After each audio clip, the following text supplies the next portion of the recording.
السلام علیکم ورحمۃ اللہ وبرکاتہ۔ میں ہوں مسعود اور آپ دیکھ رہے ہیں ماہی ٹی وی۔ محترم سامعین کرام، اللہ تعالیٰ کی نافرمانی اور شریعت کے خلاف کام کرنے کو گناہ کہتے ہیں۔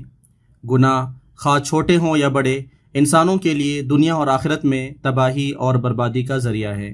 گناہوں کی وجہ سے انسان کا دل کالا ہو جاتا ہے اور اس سے خیر و بھلائی کے قبول کرنے کی صلاحیت ختم ہو جاتی ہے۔ ترمذی شریف کی روایت ہے، نبی کریم صلی اللہ علیہ وسلم ارشاد فرماتے ہیں کہ بلا شبہ جب بندہ کوئی گناہ کرتا ہے تو اس کے دل پر ایک کالا نقطہ لگا دیا جاتا ہے۔ پھر جب وہ اس گناہ کو چھوڑ کر توبہ اور استغفار کر لیتا ہے تو اس کے دل کو صاف کر دیا جاتا ہے، اور اگر وہ اس گناہ کو نہیں چھوڑتا بلکہ دوبارہ اس کو کرتا ہے تو اس کالے نقطے میں اور اضافہ کر دیا جاتا ہے، یہاں تک کہ وہ پورے دل پر چھا جاتا ہے۔ صحابہ کرام رضی اللہ عنہم اجمعین کسی بھی گناہ کو چھوٹا نہیں سمجھتے تھے اور ہر قسم کے گناہ سے بچنے کی کوشش کرتے تھے۔ بخاری شریف کی حدیث ہے، ایک مرتبہ حضرت انس رضی اللہ تعالی عنہ نے فرمایا کہ تم لوگ کچھ ایسے کام کرتے ہو جن کو تم بال سے زیادہ باریک سمجھتے ہو، حالانکہ ہم لوگ رسول اللہ صلی اللہ علیہ وسلم کے زمانے میں انہی چیزوں کو ہلاک اور برباد کرنے والی سمجھتے تھے۔ محترم سامعین، اس لیے ہم لوگوں کو بھی چاہیے کہ ہر طرح کے گناہوں سے بچنے کی پوری کوشش کرے۔ آج کے سبق میں 10 بڑے گناہوں کا تذکرہ کریں گے۔ اللہ تعالی ہم سب کو ان سے بچنے کی توفیق عطا فرمائے۔ نمبر 1، ناپ تول میں کمی کرنا۔ محترم سامعین کرام، ناپ تول میں کمی کرنا اور ڈنڈی مارنا بھی ان گناہوں میں سے ہے جن پر دردناک عذاب کی خبر دی گئی ہے۔ سورہ مطففین میں اللہ تعالیٰ فرماتے ہیں کہ بڑی خرابی ہے ناپ تول میں کمی کرنے والوں کی، جن کا حال یہ ہے کہ جب وہ لوگوں سے خود کوئی چیز ناپ کر لیتے ہیں تو پوری لیتے ہیں، اور جب وہ کسی کو ناپ کر یا تول کر دیتے ہیں تو گھٹا کر دیتے ہیں۔ لہٰذا جب بھی کسی کو کچھ وزن کر کے دینا ہو تو برابر تولنا چاہیے۔ سورہ بنی اسرائیل میں اللہ تعالیٰ فرماتے ہیں، جب کسی کو کوئی چیز پیمانے سے ناپ کر دو تو پورا ناپو، اور تولنے کے لیے صحیح ترازو استعمال کرو، یہی طریقہ درست ہے اور اسی کا انجام بہتر ہے۔ مناسب یہ ہے کہ انسان دوسرے کو کچھ ناپ تول کر دے تو جھکتا ہوا تول کر دے، اس میں سامنے والے پر احسان بھی ہو جائے گا اور ناپ تول میں کسی طرح کی کمی کا احتمال بھی نہیں رہے گا، اور یہی حضور صلی اللہ علیہ وسلم کا طریقہ تھا۔ حضرت سوید بن قیس رضی اللہ تعالی عنہ فرماتے ہیں، ایک مرتبہ میں اور میرے ساتھ ایک اور شخص مخرفہ عبدی بیچنے کے لیے کچھ کپڑے لائے۔ ہمارے پاس حضور صلی اللہ علیہ وسلم تشریف لے آئے۔ اس وقت ہم لوگ مینا میں تھے اور ہمارے پاس اجرت پر قیمت تولنے والا شخص بھی موجود تھا۔ آپ صلی اللہ علیہ وسلم نے مجھ سے ایک پیجامہ خریدا اور وزن کرنے والے سے کہا کہ قیمت تول دو اور ذرا جھکتا ہوا تولو۔ نمبر 2، رشوت لینا اور دینا۔ آج کے دور میں رشوت کا رواج بہت بڑھ گیا ہے، حالانکہ یہ سراسر حرام ہے۔ رشوت کا لینا بھی حرام ہے اور دینا بھی۔ رشوت کے ذریعے جو مال حاصل ہوتا ہے اس کا استعمال کرنا جائز نہیں ہے، بلکہ اس کے اصل مالک کو واپس کرنا ضروری ہے۔ سنن ابو داؤد کی روایت ہے، حضرت عبداللہ بن عمرو رضی اللہ تعالی عنہما فرماتے ہیں کہ رسول اللہ صلی اللہ علیہ وسلم نے رشوت لینے والے اور دینے والے پر لعنت فرمائی ہے۔ نمبر 3، خودکشی کرنا۔ محترم سامعین کرام، یہ زندگی اللہ تعالیٰ کی امانت ہے، اس میں کسی طرح کا تصرف کر کے اس کو ختم کر دینا سب سے بڑی خیانت ہے، اور یہ ہمارے لیے جائز نہیں ہے۔ ہر ایک کی زندگی میں آرام بھی ہے اور مصیبت بھی، خوشی بھی ہے اور غم بھی۔ اسلام ہر مصیبت اور غم پر صبر کرنا سکھاتا ہے اور اس پر بے پناہ اجر و ثواب سے نوازتا ہے۔ اس لیے کسی مصیبت اور غم کی وجہ سے خودکشی کر لینا حرام ہے، اور آخرت میں اس کی بہت سخت سزا ہے۔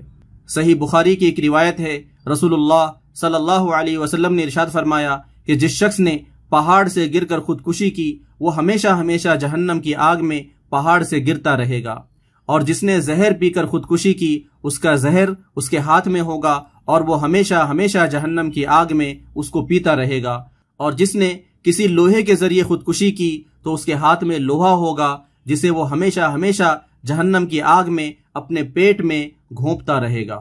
دوستو، عام طور پر لوگ کسی پریشانی میں مبتلا ہو کر خودکشی کر لیتے ہیں اور یہ سوچتے ہیں کہ جب مر جائیں گے اور اس دنیا سے چلے جائیں گے تو اس مصیبت اور پریشانی سے نجات مل جائے گی، لیکن آپ صلی اللہ علیہ وسلم کی حدیث پاک بتا رہی ہے کہ اس دنیا سے جانے کے بعد ایسے لوگوں کو آخرت میں بھیانک قسم کے عذاب کا سامنا کرنا پڑے گا۔ جب ہم اس دنیا کی چند روزہ زندگی کی پریشانی کو برداشت نہیں کر سکتے تو آخرت کی سخت سزا کو کیسے جھیل پائیں گے؟ نمبر 4، کسی پر تہمت لگانا۔ تہمت کا مطلب یہ ہے کہ کسی برائی کو اس شخص کی طرف منسوب کرنا جس کے اندر واقعتاً وہ برائی نہ ہو۔ یہ صرف ایک گناہ نہیں ہے بلکہ کئی گناہوں کا مجموعہ ہے۔ اس میں جھوٹ بھی ہے، خیانت بھی ہے، اور ایک شخص کو بلا وجہ تکلیف پہنچانا بھی ہے۔ اس لیے قرآن و حدیث میں بہت سختی کے ساتھ اس سے منع کیا گیا ہے۔ قرآن کریم میں اللہ تعالیٰ فرماتے ہیں کہ جو لوگ پاک دامن عورتوں پر تہمت لگائیں پھر 4 گواہ لے کر نہ آئیں تو ان کو 80 کوڑے لگاؤ اور ان کی گواہی کبھی بھی قبول نہ کرو، اور وہ خود فاسق ہیں۔ محترم سامعین کرام، اس آیت سے معلوم ہوا کہ تہمت لگانا اتنا بڑا گناہ ہے کہ ہمیشہ کے لیے اس کی گواہی کو ناقابل قبول قرار دیا گیا ہے، اور اللہ تعالیٰ نے ایسے شخص کو فاسق اور گنہگار بتایا ہے۔ ابو داؤد شریف کی ایک روایت ہے، اللہ کے رسول صلی اللہ علیہ وسلم نے ارشاد فرمایا کہ جو مالک اپنے غلام پر تہمت لگائے حالانکہ وہ غلام بے گناہ ہے تو قیامت کے دن اس مالک کو حد کے طور پر کوڑے مارے جائیں گے۔ نمبر 5، دیوس پر جنت حرام ہے۔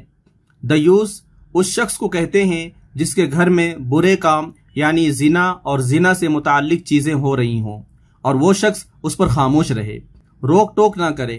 گھر کی ایسی برائی پر خاموش رہنا اتنا بڑا گناہ ہے کہ اللہ تعالیٰ نے خاموش رہنے والے شخص پر جنت کو حرام کر دیا ہے، یعنی وہ شخص جنت میں داخل نہیں ہوگا۔ حضرت عبداللہ بن عمر رضی اللہ تعالی عنہما بیان کرتے ہیں کہ رسول اللہ صلی اللہ علیہ وسلم نے فرمایا کہ 3 شخص ایسے ہیں کہ اللہ تعالیٰ نے جنت کو ان پر حرام کر دیا ہے۔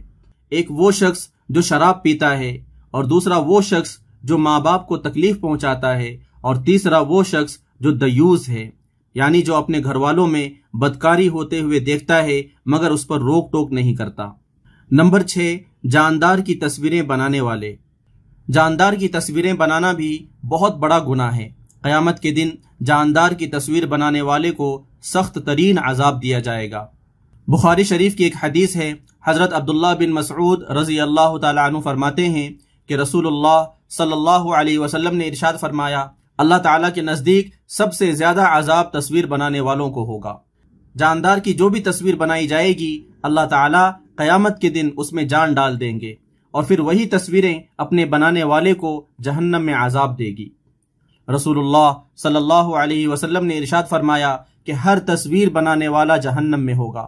اس نے جو بھی تصویر بنائی ہوگی اس کو ایک جاندار چیز بنا دی جائے گی جو جہنم میں اس شخص کو عذاب دے گی۔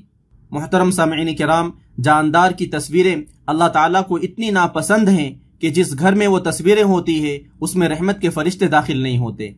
بخاری شریف کی ایک روایت ہے کہ رسول اللہ صلی اللہ علیہ وسلم نے ارشاد فرمایا، فرشتے کسی ایسے گھر میں داخل نہیں ہوتے جس میں کتا یا تصویریں ہوں۔ جو لوگ اپنے گھروں میں طرح طرح کی جاندار چیزوں کی تصویریں لٹکا کر سجاتے ہیں وہ اس حدیث پر غور کر لیں کہ ان کا گھر کس قدر خیر و برکت سے محروم ہے۔ نمبر 7، جوا کھیلنا۔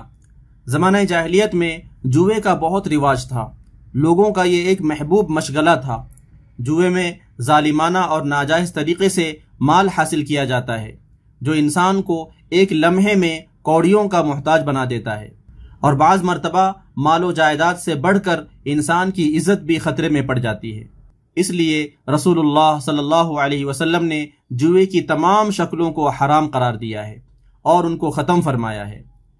قرآن کریم کی سورہ مائدہ میں اللہ تعالیٰ فرماتے ہیں، اے ایمان والو، بلا شبہ شراب، جوا، بتوں کے تھان اور جوئے کے تیر یہ سب ناپاک شیطانی کام ہیں، اس لیے تم ان سے بچو تاکہ تم کامیاب ہو جاؤ۔ شیطان تو یہی چاہتا ہے کہ شراب اور جوئے کے ذریعے تمہارے درمیان دشمنی اور بغض پیدا کر دے اور تمہیں اللہ کی یاد اور نماز سے غافل کر دے۔